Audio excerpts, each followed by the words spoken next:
नमस्कार, आप सभी का बहुत बहुत स्वागत है। आप देख रहे हैं स्पेशल स्टोरी। मैं हूं परवीन शेख। ईरान पर हालिया अमेरिकी इजरायली हमलों के बाद जो सबसे बड़ा शक उभरा है वो सैन्य क्षति नहीं बल्कि रणनीतिक असमंजस का है।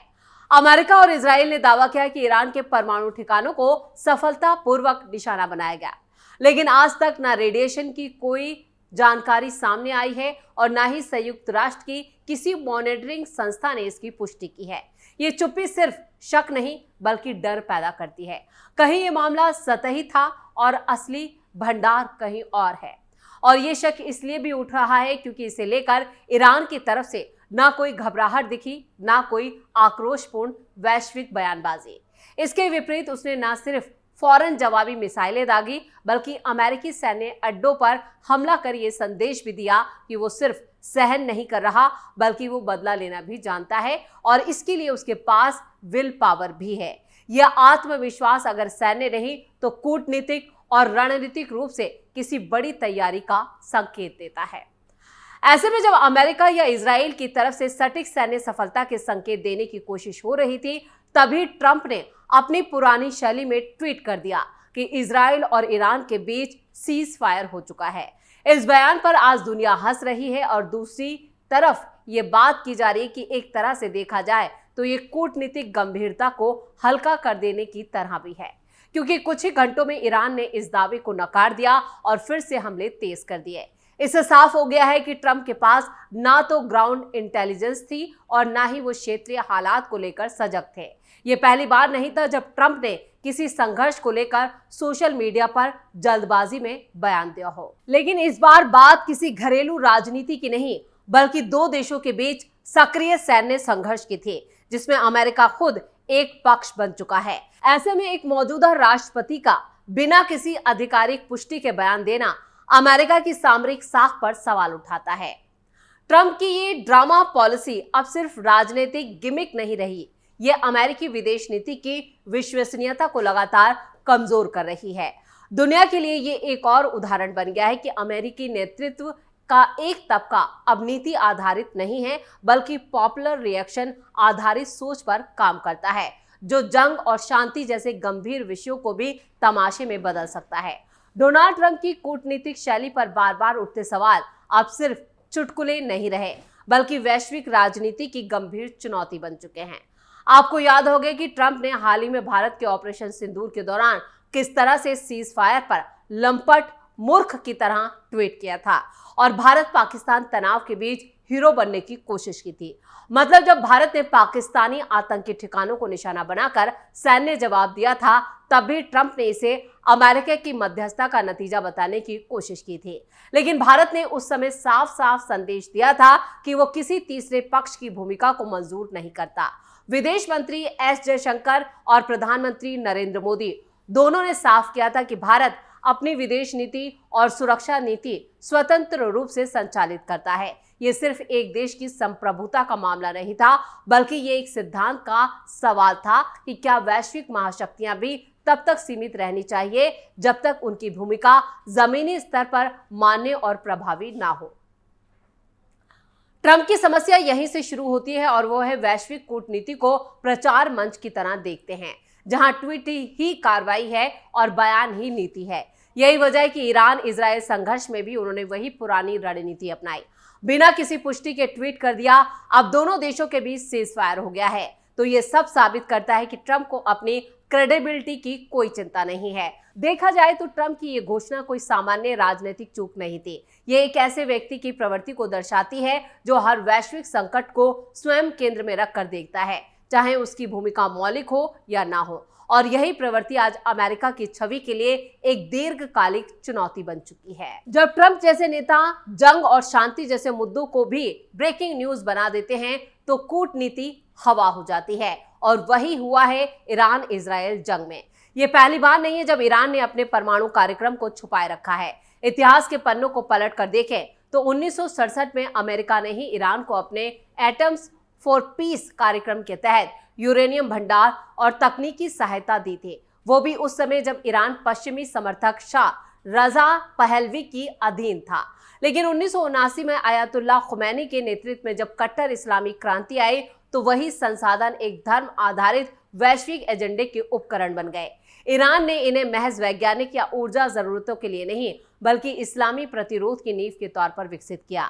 अब जब अमेरिका दावा करता है कि उसने ईरान के प्रमुख परमाणु ठिकानों को नष्ट कर दिया है तो दो ही संभावनाएं उभरती हैं। पहली ये कि ईरान ने समय रहते अपने यूरेनियम और संवेदनशील उपकरण कहीं और स्थानांतरित यानी ट्रांसफर कर दिए हैं। हो सकता है कि उसने अपने उपकरण अंडरग्राउंड कर दिए हो या कहीं ऐसी जगह छिपा कर रख दिए हो जहां तक अमेरिका या किसी और की पहुंच ना हो सके। दूसरी तरफ ये अमेरिका और इजराइल को खुफिया जानकारी अधूरी या गुमराह करने वाली मिली हो जिससे उनके हमले सिर्फ सतही ढांचों तक सीमित रह गए। दोनों ही स्थितियों में ये एक रणनीतिक विफलता मानी जाएगी। तो इस नजरिए से अगर हम देखें तो ईरान ने जो प्रतिक्रिया दी है और जिस तरह से उसका आत्मविश्वास बढ़ता नजर आ रहा है वो बेहद महत्वपूर्ण संकेत देता है।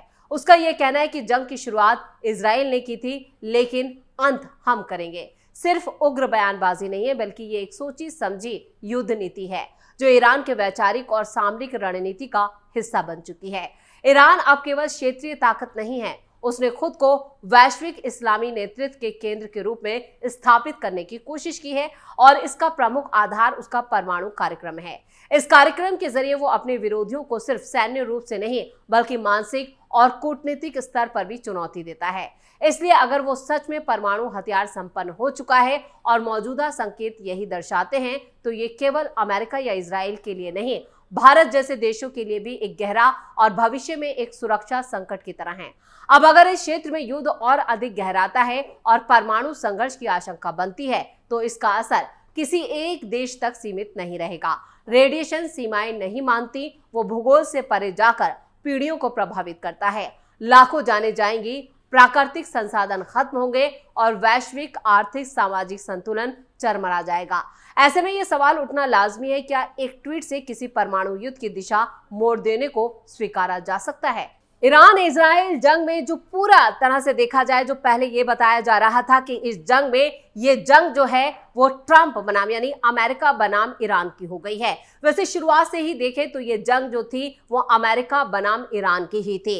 इजराइल एक मोहरे की तरह इस्तेमाल किया जा रहा था, लेकिन ट्रंप ने जिस तरह से इस जंग का सीज फायर का ऐलान किया और उसके बाद ना ही ईरान का बयान आया और ना ही इजराइल का, लेकिन यहाँ पर डोनाल्ड ट्रंप की तरफ से ये जरूर कहा गया कि इजराइल के पीएम बेंजामिन नेतन्याहू ने कहा है कि ट्रंप जो चाहते थे वो हो गया और हमारा मकसद पूरा हो गया। ये बयान भी काफी देर के बाद आया जब ट्रंप ने ये कह दिया कि कुछ घंटों बाद ईरान और इजराइल के बीच सीज फायर का ऐलान हो गया और ये लागू हो जाएगा। लेकिन उसके फौरन बाद ही, सिर्फ 2.5 घंटे के बाद ही ईरान इजराइल पर अटैक करता है। एक के बाद एक कई मिसालें दागी जाती हैं, वो भी इजराइल के रिहायशी इलाकों पर, जहां पर 4 से 6 लोगों की मौत भी हो जाती है। यानी जो आंकड़ा अब तक इजराइल में 30 लोगों की मौत का था वो बढ़कर 36 हो जाता है। यानी यहां पर ईरान अटैक करता है लेकिन इसके बाद ईरान कहता है कि उसने ये मिसाइल अटैक नहीं किया। यानी कुल मिलाकर एक बार फिर ट्रंप की फजीयत होती है। न सिर्फ ट्रंप की फजीयत हो रही है बल्कि उन्होंने अमेरिका की साख पर भी बट्टा लगा दिया है। डोनाल्ड ट्रंप जबरदस्ती यहां पर फिर से ईरान और इजराइल जंग में हीरो बनने की कोशिश कर रहे थे और जो फिर से जीरो साबित हुए हैं। यानी ईरान और इजराइल के बीच की जो जंग है वो अभी जारी है और ईरान भी यहां पर जो कस्में खा रहा है कि वो इजराइल के हर अटैक का जवाब देगा। तो इजराइल ने भी ठान रखा है जब तक खामनेई का खात्मा नहीं हो जाता वो इस जंग को जारी रखेगा। लेकिन इसमें सवाल ये भी उठता है कि खामनेई आखिर है कहाँ? अगर ईरान और इजराइल जंग के बीच यहां पर सीज फायर हो चुका है तो खामनेई अब तक सामने क्यों नहीं आए? वो कहां गायब हैं? क्यों सिर्फ वीडियो के जरिए ही उनके कुछ स्टेटमेंट सामने आ रहे हैं? यानी खामनेई को अभी भी डर है कि इस जंग में उनकी जान जा सकती है और इजराइल ने भी एक प्लान बनाया हुआ है कि खामनेई के खात्मे के साथ ही वो इस जंग को खत्म करेंगे। और इधर डोनाल्ड ट्रंप ढिंडोरा पीट रहे हैं कि उन्होंने इस जंग को सीज फायर के जरिए रोक दिया है। यानी यहां पर फिर से वो हीरो बनने की नाकाम कोशिश करते नजर आ रहे हैं, जिसमें सबसे ज्यादा जगहसाई अमेरिका की हो रही है। यानी अमेरिका जो है वो अपनी नीति रणनीति को लेकर फिर से सवालों में है और ये सब हुआ है सिर्फ डोनाल्ड ट्रंप की वजह से।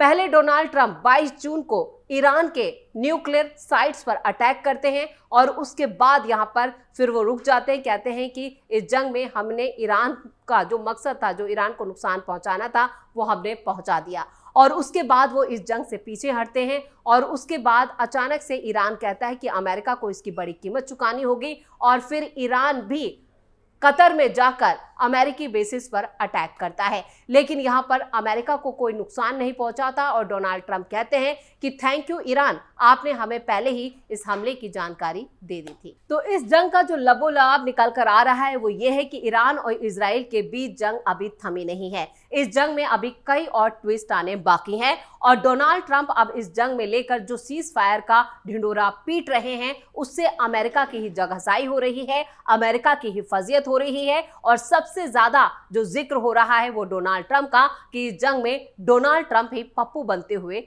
नजर आ रहे हैं। तो स्पेशल स्टोरी में इतना ही। वीडियो कैसा लगा कमेंट करके अपनी राय जरूर दें, वीडियो को लाइक करें, शेयर करें और कैपिटल टीवी को सब्सक्राइब जरूर करें। धन्यवाद।